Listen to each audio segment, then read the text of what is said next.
Хочешь сдохнуть? Тогда кури меня. Смотри, это твои легкие. Каждый вдох — это я медленно захватываю твое тело, наполняю легкие ядом.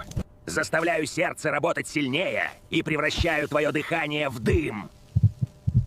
Сигаретный дым раздражает слизистую оболочку дыхательных путей. Из-за этого появляется кашель, слизь и воспаление. А мне это так нравится. Я отравляю твой организм медленно.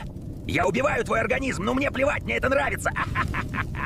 Токсичные вещества оседают в легких. Они разрушают альвеолы, маленькие пузырьки, где кислород переходит в кровь. Из-за этого легкие теряют эластичность. Дышать становится труднее. Ты думал, я твое расслабление? Нет, я твой медленный конец.